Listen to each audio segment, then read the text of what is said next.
Although we moved into our new house 6 months ago, the bathrooms in the house came with a standard track home package. This is something Alex and I couldn't wait to get our hands on. We wanted to put our own design touch on the bathroom, especially with the new baby coming soon. We've teamed up with Home Depot to renovate one of the bathrooms in our house. We're going to be sharing with you guys how we converted a basic and boring bathroom into a modern masterpiece. This is a small, standard tract house bathroom. We weren't crazy about the dark gray floor tile that didn't match the rest of the decor in our house. It darkened the space and it made it seem even smaller.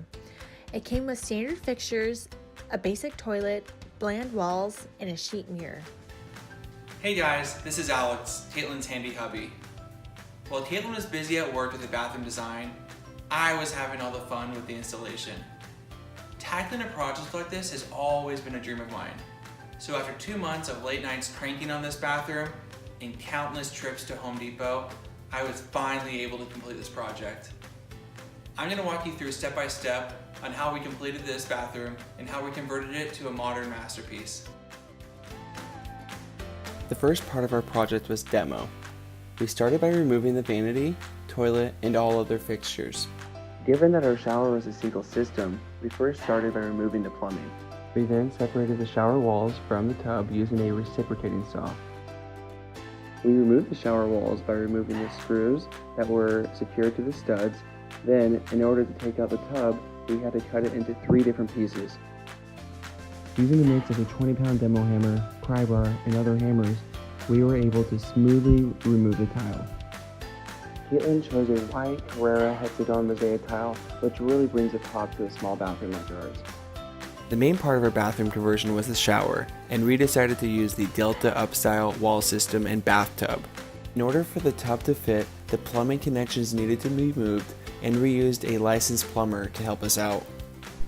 When installing the tub, I first made sure the tub was level. Then I installed the drain and overflow. I pre-drilled holes in the flanges, then secured the tub to the studs using panhead screws. To prevent the flanges from cracking, I inserted shims in any gaps before drilling. Next, I did a dry fit of the Delta Upstyle wall system. I started with the main wall first, then to the left side, and made sure it was level. Then I pre-drilled holes in the flange at different stud locations. For the right side, I measured for plumbing, then using a hole saw I cut holes for the mixer valve and the spout. Using the provided fire retardant pad, I placed it on the inside of the wall over the mixing valve hole, and with my utility knife, I trimmed the pad to reveal the hole. I was then able to dry fit the right side and pre-drill holes in the flange. Next, I placed wood supports to the back stud wall using 1x3s. The first support was placed on top of the bottom flange, then the next 2 were placed 12 inches apart, with the last support being 46 inches apart from the bottom support. Using the provided double-sided tape, I evenly placed them along the supports. Using one of the recommended products, DAP 3.0, I was able to place this sealant all across the supports. The sealant, combined with the double-sided tape, allows for the wall system to firmly bind to the back wall. Then, I placed the middle wall onto the supports and inserted panhead screws in the pre-drilled holes on the top flange, and also inserted screws along the tile cutout groove. I then repeated the same process with the other 2 walls.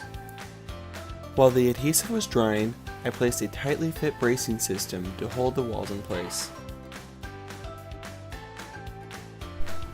For installing the wall tile, I first measured the area and stenciled in guides with a pencil, which allowed the cut tile to flow evenly throughout the walls. Given the plastic material of the walls, thin set does not bind well, so I used the DAP 3.0 to install the tile. I placed painter's tape and plastic around the tile area to protect the walls and prevent a long cleanup. Before installing, I filled the screw groove with the sealant and smoothed it out. Starting with the middle wall, I evenly placed the sealant. Using a 3/16 inch V-notch trowel, I evenly smoothed out the sealant. I entered a tile on the main wall first, starting on the left side, then worked my way right. In some cases, you may need to insert spacers at the bottom of the tile to prevent it from sliding. Luckily, in my case, the tile had no issues sliding around. Once you complete the main wall, you are going to want to repeat the process on both the left side and the right side. You are also going to want to let this tile sit for at least 24 hours and cure before you do anything else. The next step of the process is grouting the tile. You are able to use any type of grout on the wall system. Using a rubber float, I firmly pressed the grout in between the tiles where I was able to completely grout the left wall before cleaning off the residuals with a sponge. I then let the grout cure for at least 24 hours before exposing it to water. The last step of installing the up-style wall system is to caulk all of the surrounding cracks. This will seal the tub and the walls, making the shower water tight. Before caulking, I placed painter's tape along the seams, which allowed the sealant to dry in a nice straight line. Finally, I was able to install the shower fixtures. I started installing the shower head first, then the handle, and lastly I finished with the spout. The glass door installation was fairly straightforward, and it was useful following the instructions from the box step by step. I would highly recommend having a meter box available or a blade on your meter saw capable of cutting metal. This will not only speed up the process of installation, but also prevent huge mistakes when adjusting the glass door frame for the width of your shower. Katelyn and I really like the addition of the glass door since it makes the bathroom look bigger and complements the marble decor.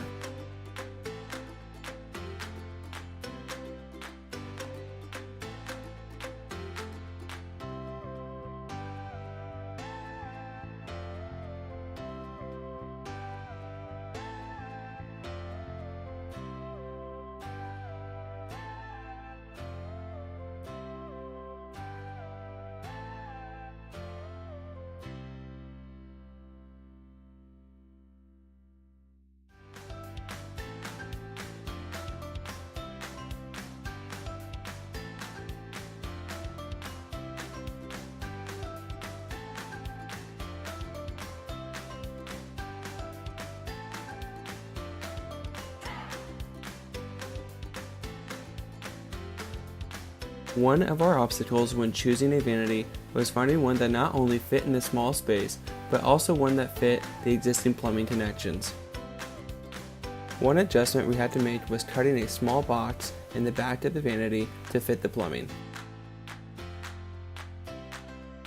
Once we confirmed that the vanity fit, we were able to install the sink faucet. Katelyn and I really loved how this vanity was a neutral color that matched the rest of the bathroom, and also how the faucet provided a contrast to the shower fixtures but matched the glass door setup. Given that the prior toilet was only 6 months old, the existing flange was in pretty good condition.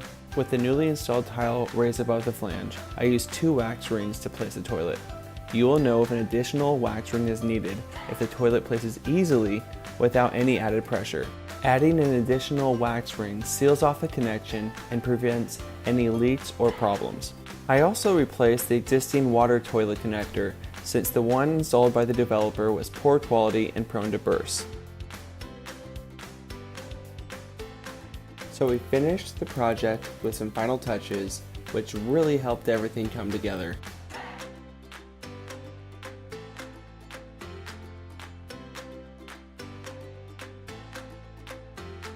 Hey guys, we are finally done with the bathroom and I can't wait to show you guys. Come take a look.